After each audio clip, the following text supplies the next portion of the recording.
Welcome to the Charting Life podcast, where we explore life's uncharted territories through meaningful conversations and always with a healthy dose of laughter.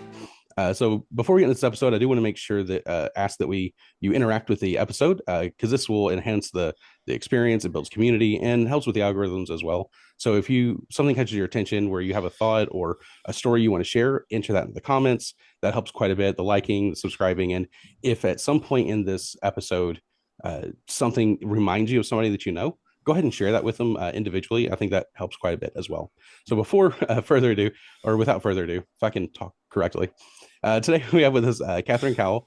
Catherine's a spiritual director and facilitator of gatherings and retreats. She believes that God can be found in the busyness and chaos of ordinary life and is passionate about creating hospitable places where people are free to be themselves and to express diverse views and perspectives. She often finds herself accompanying people whose spiritual lives have taken unexpected twists and turns and who need space to be honest about their doubts and questions and about where their journey is leading them. She started your career as a speech and language therapist. I want to slow down a little bit, and I'm okay with having some of my oopses in there without even editing, because that's just how this really is. So she started her career as a speech and language therapist, a job which you did for 20 years.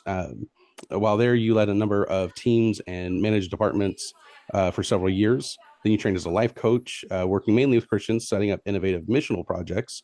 And alongside of that, led a small church community that, among other things, reached out to homeless people and provided safe space and people out clubbing on a Friday night. Catherine is an adoptive parent and supports and mentors parents of children with additional needs, helping them to integrate relational, therapeutic, and parenting with spirituality. This is quite a bit. This is a very impressive resume you have here as well. Currently studying for a PhD, researching the experience of additional needs parents with spirituality. You're also the host of the Love Called Gifted podcast, which explores stories and ideas on the theme of spirituality, identity, and purpose. And if you fancy a listen, you can find the podcast basically in most podcast arenas and on the lovecalledgifted.com website. You've also authored books Church Uncorked and Love Called Gifted, which you co-authored with Sean Kennedy, exploring themes of leadership and life calling. Is there anything else you'd like to add? Yeah, I've just written another book, which I'm very excited about, called Finding God's Feminine Side. So I'd add that to the author list, but I think other than that, Brandon, that's pretty comprehensive. So thank you. Fantastic. And before we were recording, I was saying that I was able to read or listen to most of it. And just for a very quick, fun question, as an author, does it make a difference to you if somebody reads the book or listens? There's apparently is a big debate over if listening to an audiobook counts as reading. What are your thoughts on that? Oh, I'm just really delighted if somebody reads it, listens to it, whatever works for them. Yeah. Absolutely. I think that's fantastic. I bit of the history nerd in me would say, originally one person might read, but everyone else listens. So that's kind of how stories and books were often communicated, was through audio. So I'm happy with whichever one and as well. So as long as you retain the information and you're able to actually get, especially if it's a nonfiction book, and you're able to kind of get the full experience, whatever works, I think is fantastic. Yeah, some people are definitely readers. Other people are definitely more audio, and some people aren't going to do it unless I make a film version. Right. So not planning to do that, but you know what I mean.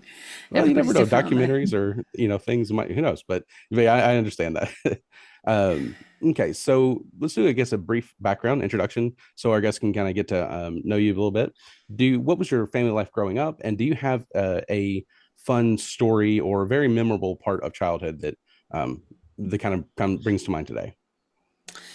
I had a blessedly ordinary childhood. So there was me, my two parents. They worked, but they didn't work stupid long hours. I had a sister who was 4 years younger than me, and then when I was 12 and a half, we had a third sister who came along who had quite profound learning difficulties. So she now lives in sheltered accommodation. But I think it was, as I say, it was blessedly ordinary. So my mum worked a couple of nights a week when I was quite small as a geriatric nurse, and then she was a psychiatric nurse. And that meant that while she was sleeping at the weekends, my dad looked after us. So I think we had a pretty balanced childhood.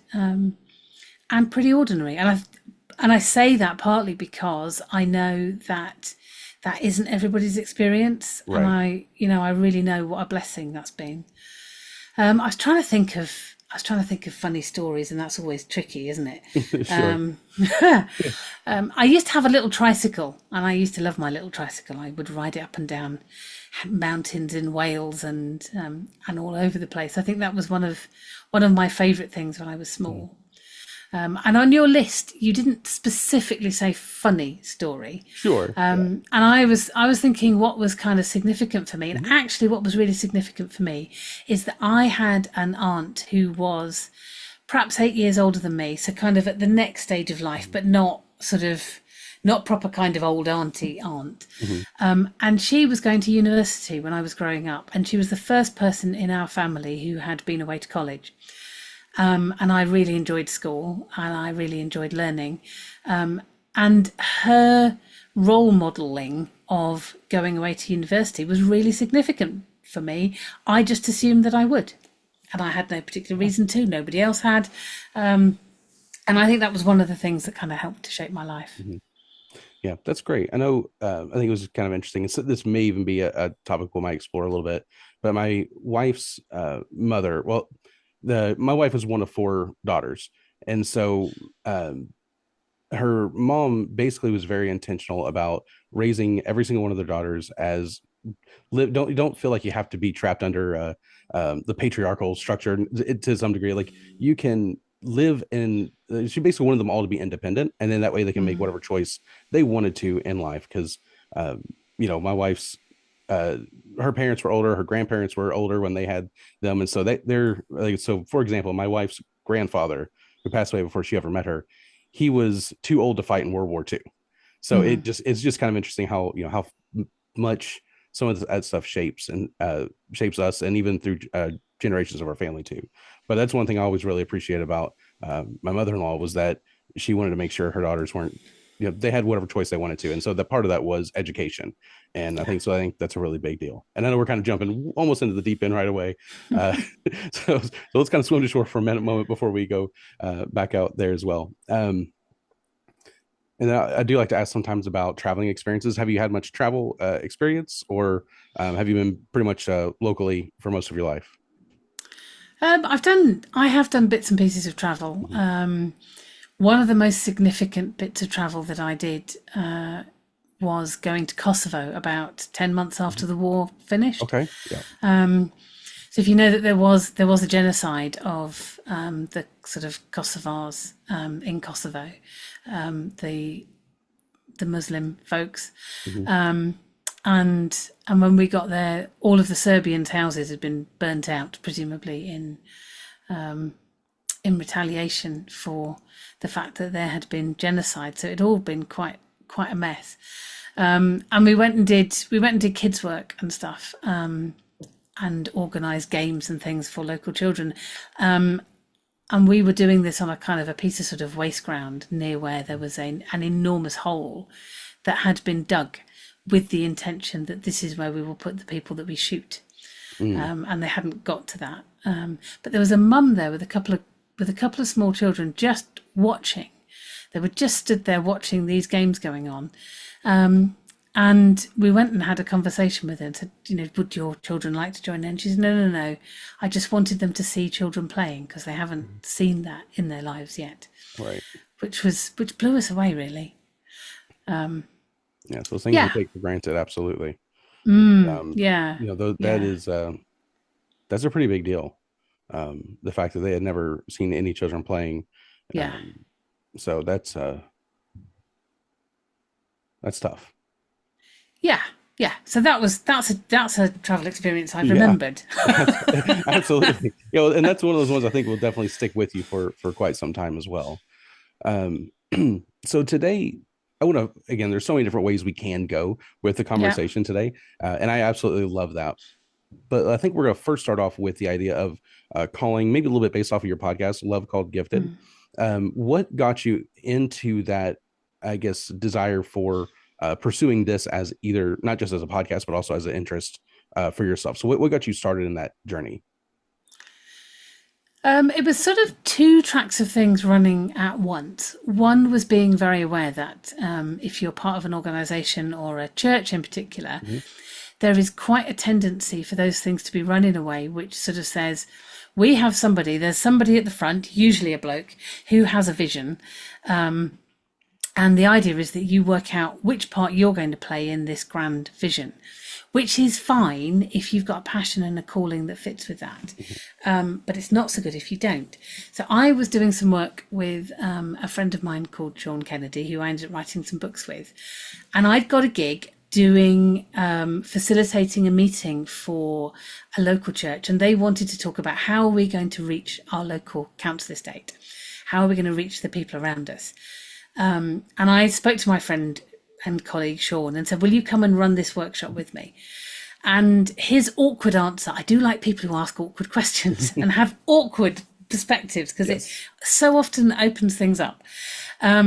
And he said, yeah, but what if those people are not called by God to be reaching people on their local housing estate? And I said, well, yeah, I know, but I've told the vicar I will do this. You know, I've said to the pastor, I can do the session. I've got the flip charts, I've got the marker pens. And he said, yeah, but what if they're not called? And I thought, oh, darned, you're right. What we need to be doing is helping people to understand what is it that God is calling me to do, whether that absolutely aligns with what my church is doing or not. And so we did a session for a number of people, and one of the questions that we asked people was, what is it that gives you life and energy? And over coffee, before we'd started, I'd had a chat with this woman who spoke very passionately about a couple of things. She was very committed to church, but she was really passionate about being a local magistrate and talked about that with huge enthusiasm. And the other thing she'd talked with huge enthusiasm about over coffee before we'd started was hosting people in her home, so having meals and inviting people round and making sure everybody had a good time. And she was so animated when she was talking about this. And then we'd given everybody this sheet to think of all the things that you do, what gives you life and what drains you. So she went and hid in the kitchen to make tea for everybody. So I went and found her and sort of said, I'm just wondering if you're having a bit of trouble answering these questions. She said, well, there's nothing in church that I enjoy doing. There isn't anything that gives me life. And I said, well, what about being a magistrate? Oh, I love being a magistrate, she said. I said, well, you can write that down in the This Gives Me Life column. And then I said, so what about entertaining people and having people round and hosting them? She said, oh, that's just my guilty pleasure. It was one of those sort of seminal moments. And what I realised was that she had dismissed things that God had evidently called her to do. And hospitality is so key as Christians. It is so key to who God is. It's not a marginal Christian activity, but because it wasn't on the church list of these are the jobs you ought to be doing, she had missed it. So that was one of those moments. And Sean and I had done quite a lot of thinking and writing and researching about how do you help people to understand what they are called to do. And we thought, well, what we wanted to do was start from, who are you? And our primary calling is that we are loved by God. That's it. So being in that relationship of love, being loved, is our primary calling. And then from that, we can work out who we are. But that emerges from relationship and from who we are. So that gives you your loved, called, and then your calling is the passion that you have for what it is that you want to change in the world, and then the gifting is the thing which helps you to work out how you're going to do something about the thing that you're passionate about in the world. But it needs to start with knowing that you're loved. So that was the beginning of quite a lot of the coaching and the training that we did with people. Alongside some helping leaders to think about, how do I organise something in a way that means that I'm not imposing a structure. What I'm doing is helping people to listen to the Holy Spirit and see what really interesting stuff emerges from that. So that was where the loved, called, gifted thing came from. And then when I was looking for a podcast, it was still absolutely speaking to the stuff that I wanted to explore and continue to think about. Well, that is Yeah, thank you for sharing that. There's, I think, so many things within there that are definitely worth addressing. One, the idea of being loved, called, and gifted. There's a lot of interplay between those, Yeah, yeah, and I think, absolutely. and I do like that you mentioned you start with loved. That is that's a really big deal. I know part of my story, which I am beginning to share and learn how to share it, I guess, a bit more effectively, is I had from a very early age on one side of family of extreme love and acceptance, and the other side of, um, well, I don't know if you would call it hatred as much as not loved and not valuable enough to be, um, to be worth being around, that sort of thing. And so I had that very sharp division quite a bit. I had a class in seminary once that wanted us to attempt to interpret your life through one of the characters of the Bible. Jesus was not allowed because that's for probably obvious reasons. And I thought there was some, there were some characters of the Bible that were kind of more my favorite that I thought would have gone with that. But I ended up landing on Joseph, which was really fantastic because for as far as how that connects to me, his father and his mother as well, they loved him deeply, but his brothers did not love him very much, just to put it very nicely.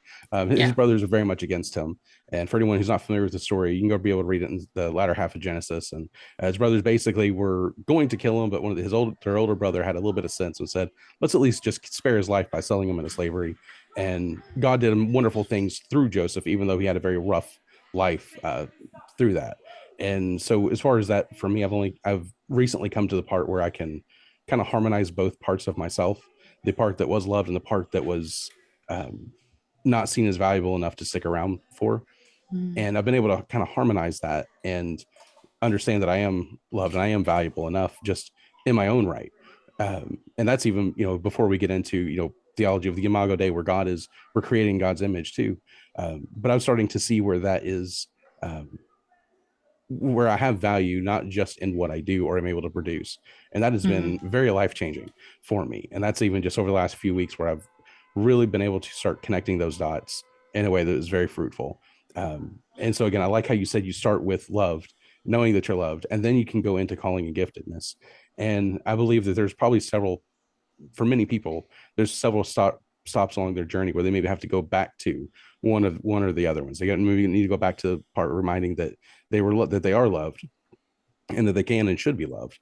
And then perhaps, I don't know if this what your thoughts on this or not, but perhaps calling can change at some point in life, where whatever it is that you may be called to, that can either shift in what that looks like, or that may even change entirely depending on how your life goes. What are your thoughts on that part of the calling?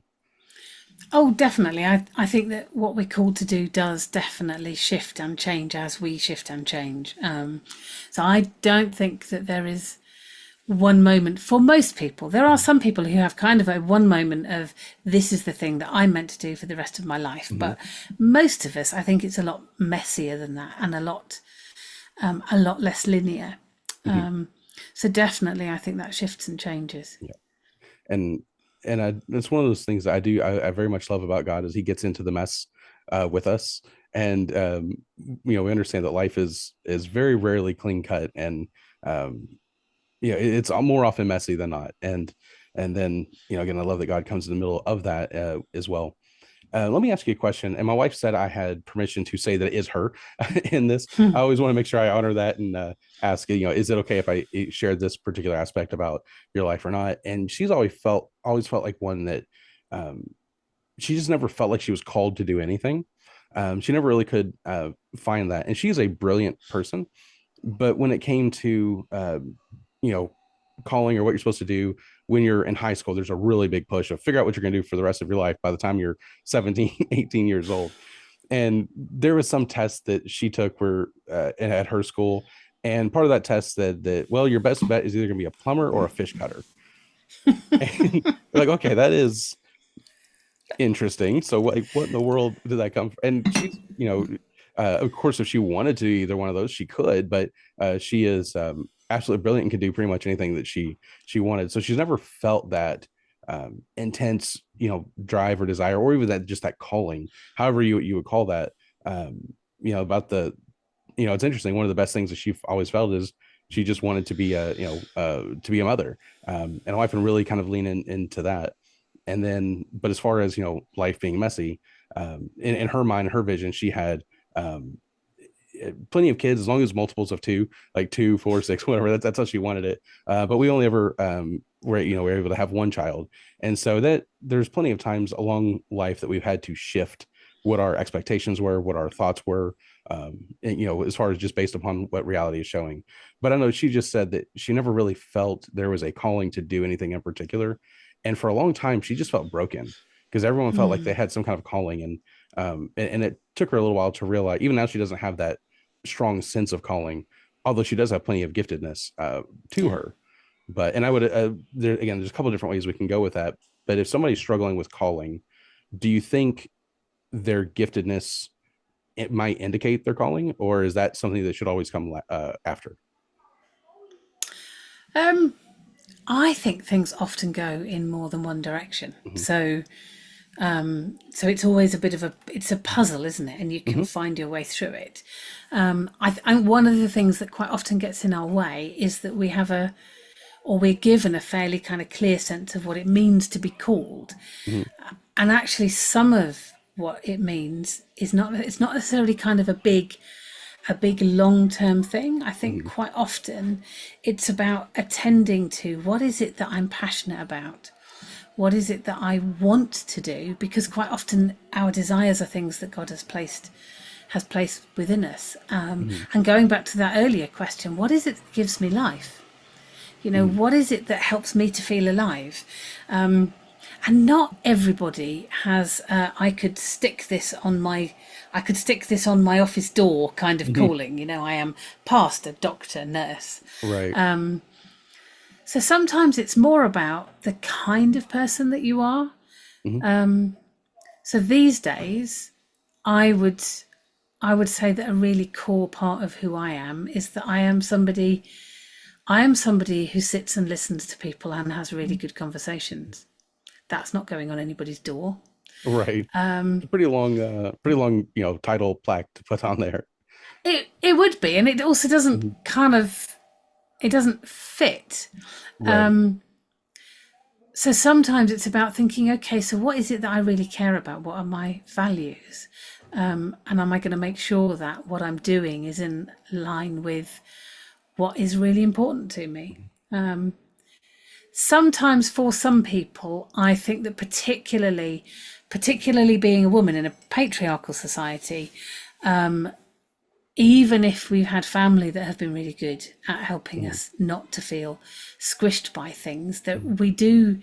we are a bit enculturated into tending towards helping other people out rather than working out what we want to do, Mhm. I Yeah. think. So yeah, I mean, I'd love to sit down and have a coffee with her, but Right. I am intrigued. Mhm. But who she is not broken. Who she is Correct. beautiful and imaging God Mhm. in all that she does. And there are no rules about finding what your identity and your Mhm. calling is. I think it's different for everybody.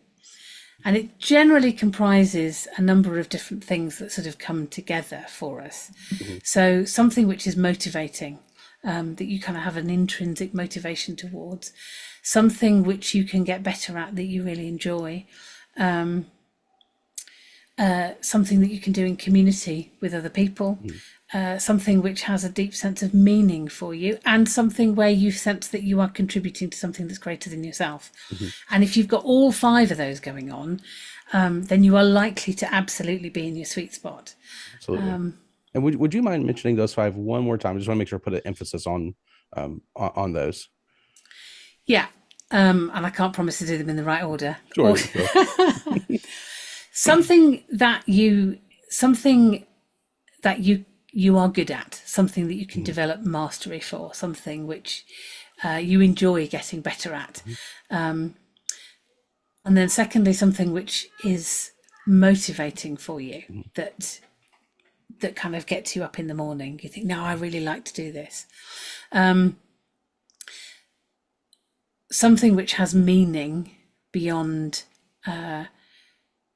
beyond sort of something which is meaningful. It feels like it's going to make a meaningful difference to the world, something which feels like you're contributing to something which is bigger than you are. Mhm. Is that four? And I think my I last one think was so. about community. Yeah. I might not have, they might not be exactly the same, five in exactly the same order, Right. but those, Right. but those are pretty key, I would Yeah. say. And I would imagine if maybe if you can't find all five of those, if you can find a cross section or intersection between two, three, four of them, then you're probably in a pretty good place. Is that about right? Yeah, I also think it's just useful information. Hmm. And the corollary of that, the opposite of that is also useful information in that if you are doing your best to dutifully do something, I got I got caught up taking the money of parents at a kids club Hmm. for years because the person I said I would do it for thought that this would be a really good opportunity. But it wasn't because I thought I'd get to chat to the parents, but they didn't care. Like they've got three kids. The church Hmm. is gonna look after them for free for 2 hours. They're not hanging around to talk to me. Right. So it didn't give me energy and life. So it wasn't motivating. It wasn't tapping into my gifting because there was a whole pile of admin involved in it, and I'm Hmm. not great with admin. It didn't feel like I was contributing something meaningful to anything bigger. I didn't enjoy it. You know what I mean? So, Hmm. but I thought that it was the right thing for me to be doing. But if somebody had given me that list of, if you're doing something that suits you, that you're called to, that is going to fit you like a glove, it's going to have these elements to it, I would have looked at that list Hmm. and said, it has none of those. And Right. that might have helped me to think, actually, now I can stop. So I wouldn't sort of have that as a list of, I must find all of these things, but more as useful information to say, Hmm. am I kind of going in the right direction, or am I giving my energy to something that might not be for me? I think church pastors can be very, very good at enthusiastically getting people to do things that don't fit them. Yep, that certainly can be the case. And I know with most churches, within the operation of it, everything's volunteer based too. So you're all Yeah, completely reliant upon the congregation. But as far as the community too, it needs to be something that everyone can. Um, I don't know if this is the best use of the phrase or if there's a better way to say it, but if you get something, you get the most of the community to buy in on, then much more people are willing uh, to be able to use whatever their gifts are to fulfill whatever that is. But also within the church context, the pastor, if that's your calling, you're there. Sometimes it's going to be a little difficult understanding that just because you're there for countless hours a week doesn't mean that the volunteers or anyone else at the church is also going to do the same thing, and that's okay. And yeah, before we get too carried away, I do want to mention one thing about my wife. Even though she said she's felt broken at times because of the calling thing, she's also really great at holding both the tension of not feeling called to anything because she doesn't feel like she quite measures up to what everyone else says or thinks life should be, with also her own value and self-worth and dignity without becoming prideful either. So I mm, say to her credit, she is able to hold all of that in a beautiful tension as well. So I just want to make sure that I give her credit for that as well, because sometimes we're a little I get a little tunnel vision sometimes when we're in the conversation, and I might forget to leave out that really important detail. But to her credit, she does hold all that together very well, and she's an incredible person.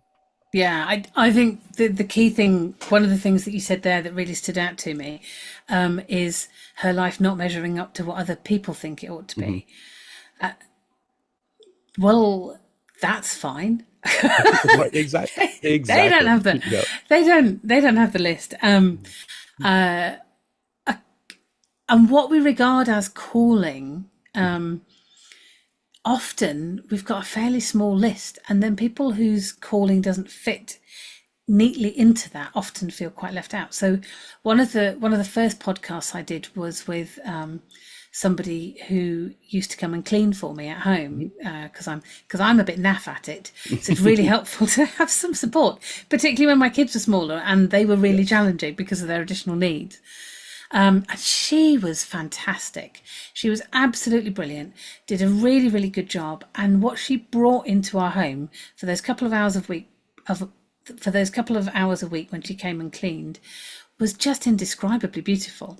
So I was sort of pondering, because I do, I wonder how you got into this. So I asked her, and she was talking about the fact that she, before she started the cleaning, she'd been trying to do a psychology degree. She'd done lots of other things in her life as well, but she'd been trying to do a psychology degree. She came from a family of high achievers, and she felt that this was the kind of thing that she ought to be doing, but she was really struggling with it. But what she really, really loved doing was cleaning. She found it helpful to her mental health. She just liked doing it. She was really good at it.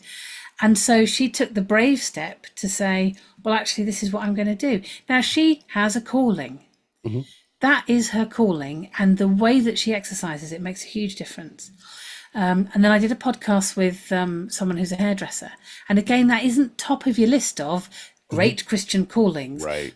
But what she does with it is amazing. She's flipping good at being a hairdresser. She does an astoundingly good job. She's got a little salon at the bottom of her garden, and I've gone with my boys, who have found just being in that quiet space really helpful. She has brilliant conversations with people, and when we started recording our conversation, we'd had a chat where she'd been saying, and I've kind of been waiting for God to tell me what I'm called to do.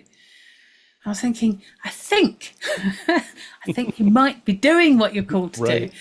But one of my reasons for recording those conversations is because, A, it's really encouraging for those people to think, actually, I think you've got a calling and I think it's significant enough. Let's do a podcast about it, because other people might like to hear. But secondly, for other people to know that that's the kind of thing that can be a calling, I think is great. I overheard a conversation between a chiropodist and somebody else last week. Right, what was that? Chiropodist, podiatrist, somebody who okay. sorts out fingernails and. Gotcha. Okay. And I heard this sentence: "I really love ingrowing toenails." I just thought, there is something for everybody. There really is something for everybody. You know, we are all unique. And it's brilliant that she loves ingrowing toenails, because there won't be that many people who are that enthusiastic about that, I wouldn't think. But that's really helpful. So yeah, we're all unique. What we bring is unique, and our ability to know that we are loved is often a journey that we need to go on. And you were alluding to that earlier, that actually you have needed to go on a journey. It doesn't come with the starter package. I think quite often we think that knowing that we are loved should come with the starter package, along with a clear sense of what it is that God is calling us to do, what is the great important work that the Lord has called me to. And if you don't start with those things, and most of us don't have a really clear sense of how deeply we are loved when we start our Christian journey. If you don't have that, and you don't have this kind of, I can put it on my office door, job title-y kind of calling, then you can end up feeling second-class citizen. And I would say, yeah, absolutely not. Who you are is amazing and unique. And so instead of trying to work out what is my calling, what is my kind of my calling that I'm supposed to be doing that I'm not doing, to actually take a moment to say, if I was to draw a picture of my life in terms of who I am and what I'm contributing to the world, what would that look like? So where is God already at work through me and in me? Where do I sense love for the world? Because I think that's often where we are connecting with the Holy Spirit within us, you know, the stuff that you love, that you delight in, that please you. There will be something in that is telling you something about who you are already. Because that's the other thing about calling, is it kind of has that sense of it's in the distance. And I'm not there yet. I've got a calling to do this, but it almost implies automatically, but I'm not achieving it yet. And yet God is already blessing and loving the world through who you are. You know, God is already, God's image is already being shown forth through who you are. So noticing that first, I think is worth doing. Yeah, that's very good. And let me, you said something in there. You mentioned like the cleaning and the garden and uh, something. It just I find it's interesting to ask people, where do you feel most connected to God? Is it Yeah. in perhaps just around people, around nature? Is it certain little things in life, or where do you feel like you're most connected to God? Yeah, that's good. That's good. Absolutely. And there are lots of clues in there. Mm-hmm. What is really tragic is when people have been part of a culture which has actively encouraged them to ignore that. Mm-hmm. Like the woman who I met who said that hosting people in her house was just her guilty pleasure. It's I have met people for whom the very fact that they feel connected and enthused by something makes them think, well, that can't be the thing. That can't be the thing that God's calling me to do because it's fun. Right. Yeah, that is a very unfortunate take that is that people have, that is just, it's just not true. No, it's You know, not true. It's not true. God is not just some, you know, mean, antagonistic, you better do this or else type of thing. I mean, sure, there are rules that exist, but goodness, truth, beauty, these are the things that should be definitely focused on. And it's one of those things I like about Ephesians chapter 4: whatever is good, whatever is true, whatever is noble, whatever is just, whatever is right. There's a few other lists, but really you could just reduce it down to good, true, and beautiful. And Yeah. so that's what I was thinking of. You talking about the lady who comes and cleans, and even for the one with the garden and plenty of others, like they're just making things beautiful.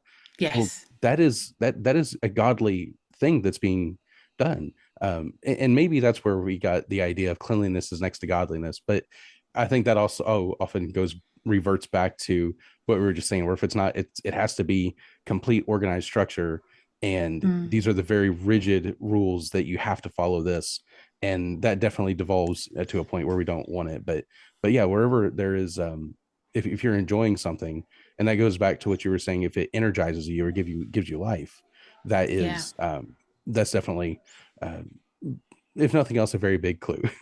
uh, Yes. Yes. for Absolutely. myself, I have found that in ministry, and it may be even similar to how my wife was talking about her kind of story of not really feeling like she fit in appropriately. I felt like God had called me to ministry. I went off to college, and everyone I talked to says, "Well, I'm going to be, going to do music, or I'm going to be a missionary, or I'm going to be a senior pastor of a church, or I'm going to do this thing or that thing." I'm like, "That is great." All I ever got was just the one word of ministry, and so I was like, "I don't really like that. Doesn't tell me much." And so the journey for me it's been very adventurous. Where it's, you know what, I'm just going to go where there's an open door, where I Yeah. can actually do some good, and that's where I'll stay until there's another opportunity to go, and or until I feel like there's this really deep sense of calling where God's calling me to something else. But at a younger age, it was definitely concerning, because everyone else had this like definitive, like I know what I'm doing, and I was like, I have general idea. I guess I'm going to do what I can. But the other thought I wanted to maybe explore a little bit more with you is perhaps the oh my goodness, I just lost it.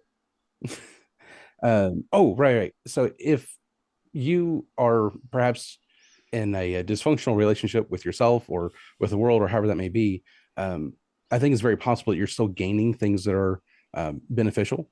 So, so for example, I mentioned for myself that I was basically spent about 30 years or so having this like dual identity of I am loved, but also I'm not valuable enough. And I found, unfortunately for myself, for quite some time, I found my value in what I could produce and what I could do. And I didn't feel valuable if I took just a lazy day, or a day that, we used to call that a Sabbath day or whatever. If I took a Mm. day off, I just felt useless, and I felt like I was not, like I failed everyone. And there's like those kinds of things, but it did push me in being productive. It pushed me in academics. Anything that I felt like I could do, it pushed me drastically, until now where I'm at that part where I have this freedom that I don't have to feel that my value is linked to what it is I'm able to do or produce, or the things I'm able to learn.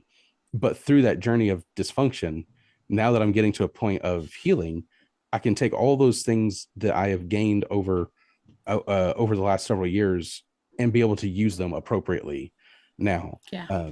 Do you know of anyone? Have you experienced that either in your life or in stories of people you know? Does that seem to track with what you know? I think that happens a lot. I think that happens a lot, particularly for people who end up being real servants, Hmm. and or real producers because they don't have very good self-esteem and self-worth. And I think God is gentle with us. Hmm. It often takes quite a long time before we are really ready to sort of look underneath the surface at what is it that's driving this behavior. But you can still get a lot of really good stuff out of that. So I have sometimes thought about people, this that you're doing, the drivenness behind it isn't very handy, but actually the skills that you've developed Hmm.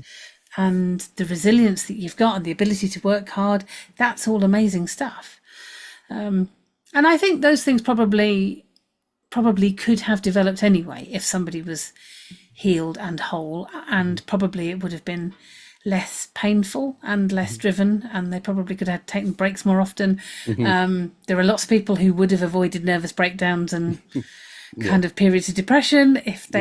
they hadn't been in that state. But we are who we are, and we can grow through that stuff. Hmm. So I think celebrate the things which you have learnt and developed in those years of pushing yourself perhaps harder than Yeah. you needed to, because it's still good stuff. It's still diamonds that you've got from it. You might as well make the most of them. I love that analogy. That's great. Yeah, Yeah, it helps so much to have people in your life who can help you, to support you, yeah. especially if it's a spouse or a family member. So I know my wife is, again, I just can't say enough great things about her, but she will often support me. So there was a point where, um, two times in particular, she said, "You're not yourself. You need to do something." And one Mm, was a job I was working. It was in a warehouse. It was enough to pay the bills, basically. It certainly was not within my calling, or you know because ministry is often a very low paid, if any paid at all, type of endeavor. I know sometimes people get really they see someone, preachers on TV, and they're thinking, okay, yeah, that's what ministry. No, no, no. Ministry is yeah, just often. because Joel Osteen's got a jet doesn't mean you've got one. Right, Yeah. exactly.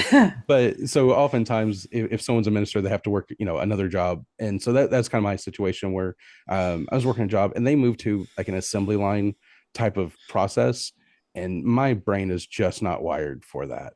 I Mm, stuck it out. I gave it about half a year, and I just was just, zoned out at home at one point. My wife said, "You need to." I still, like, I was sitting in the kitchen, and my wife said, "You need to do something. You got to make a change because you're just not yourself, and that's just not okay." yeah. And there was another point, maybe a couple of years later, where I had again just hit a pretty low point, and my wife was like, "You need to go and get some therapy." And whether that ends up with medicine or whether that's other processes or not, you need to go and get sorted out. And those were not these condemnation for my wife. This is a beautiful, loving support thing where Mm, she says, you need to get help, because you're just not in a good place. And you're also, is, because she knows I love being a husband and a father, and she knew that I was not able to be as good of a husband and father as I could be mm, because of some of these extra challenges that were coming, that really did stem from a lot of my childhood issues that were really just kind of coming to a head a few years ago. yeah.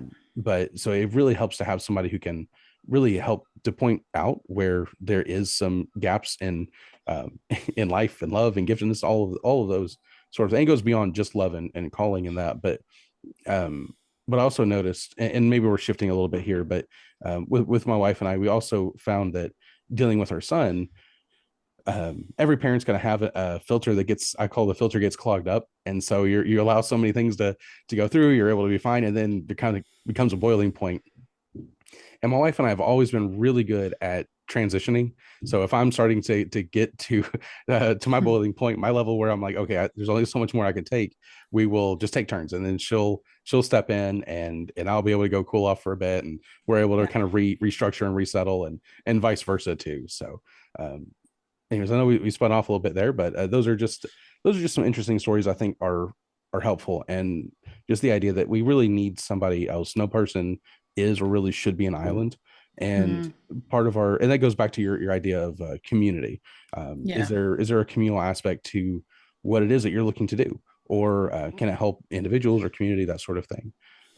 But for I really enjoy these final questions I like to have with guests. I think it's a really good way to kind of get to know you, and kind of tie into this idea of charting life, because I am just fascinated by explorers of all kinds.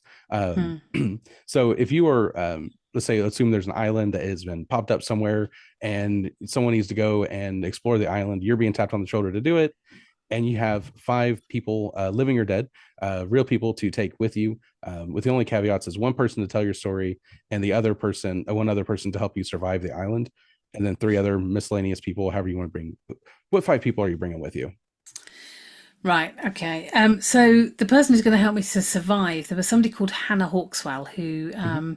died a few years ago. She ran a farm in the Dales by herself from the age of 35 after Okay. everybody else had died. So she was and she became an unlikely TV star in the UK because people Mhm. were really fascinated by seeing her running her farm all by herself.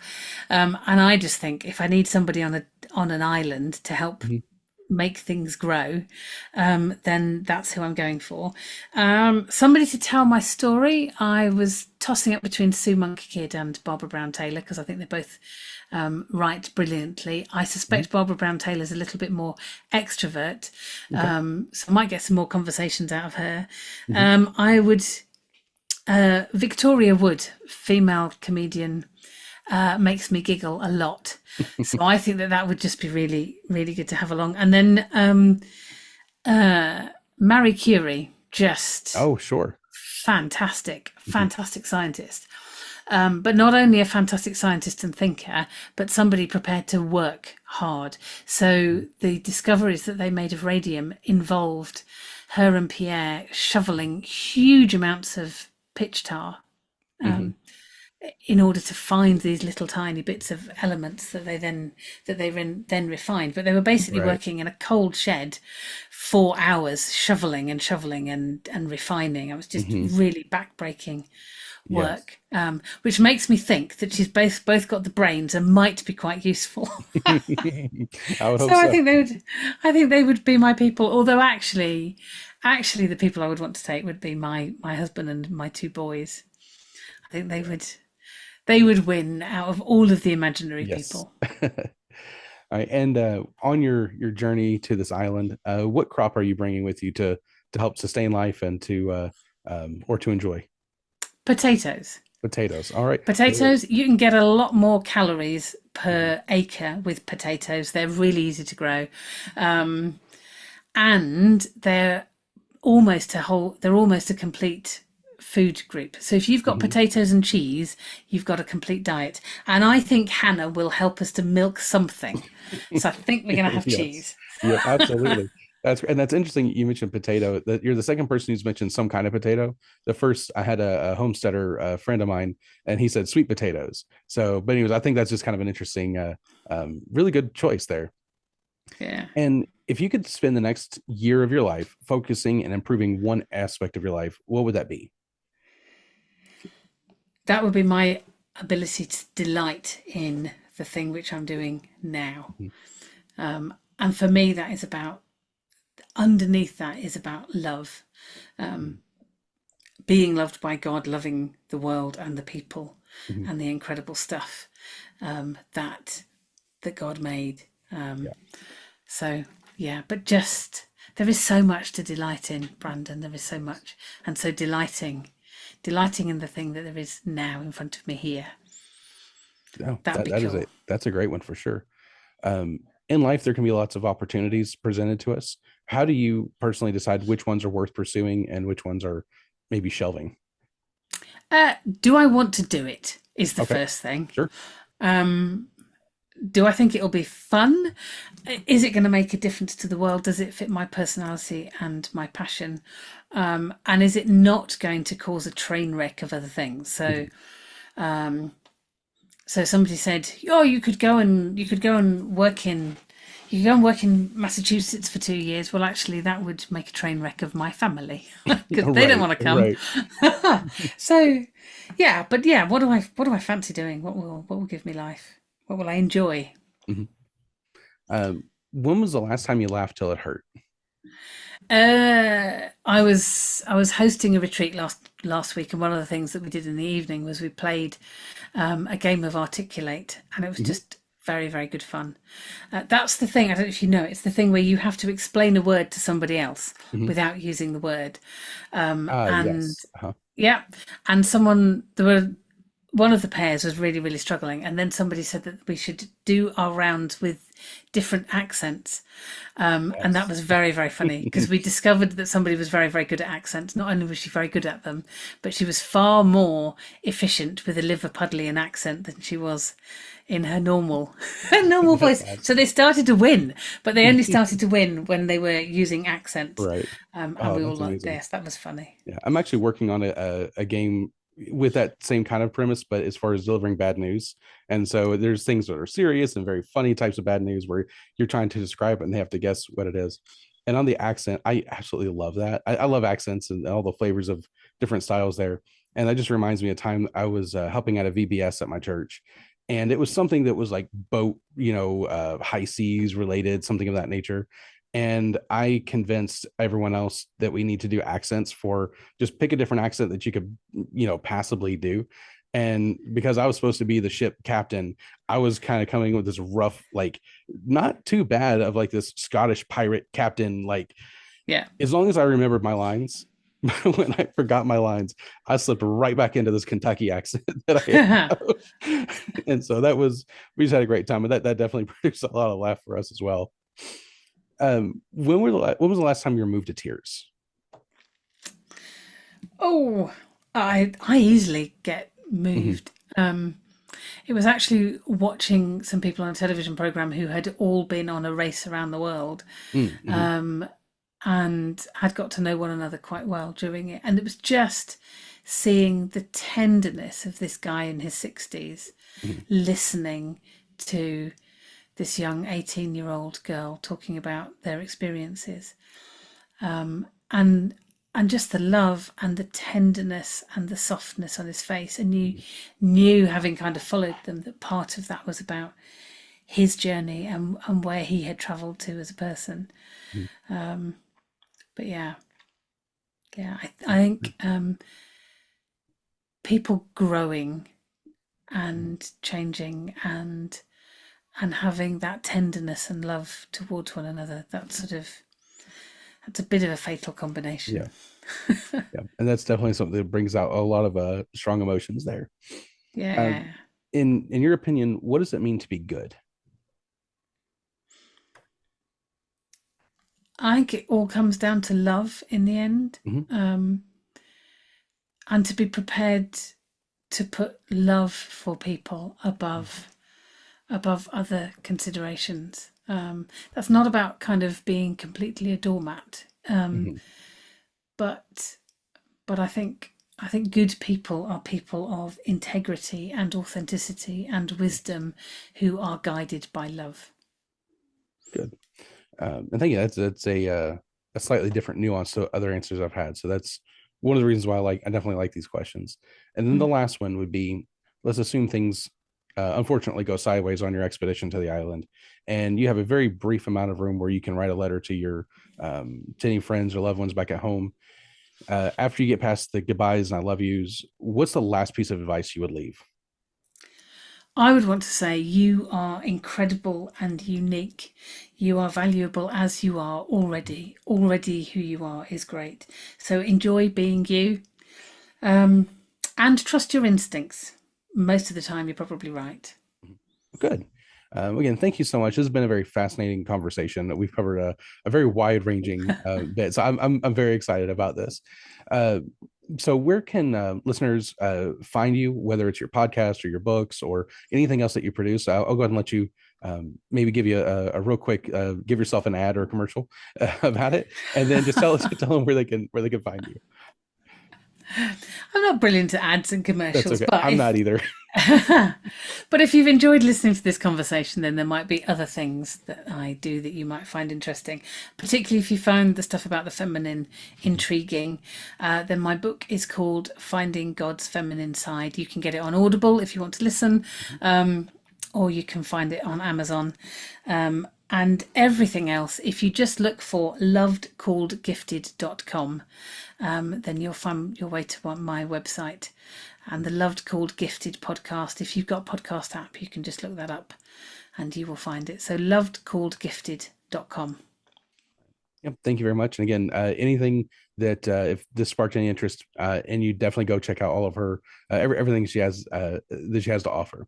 And so finally, my goal for each episode in the podcast is to help listeners and for myself as well to think more deeply about the topic, perhaps to think differently, maybe learn something as well, and to get a bit of a laugh or levity for your day. If this episode has done anything at all for that, it would really mean the world to me if you would like and subscribe to it, so you can be able to get more of that. But also the commenting helps too. I love to be able to interact with people. So with that, I'm gonna go ahead and sign off here. Thank you very much for listening to Charting Life, and we'll see you in the next one. If I can find the ending of recording.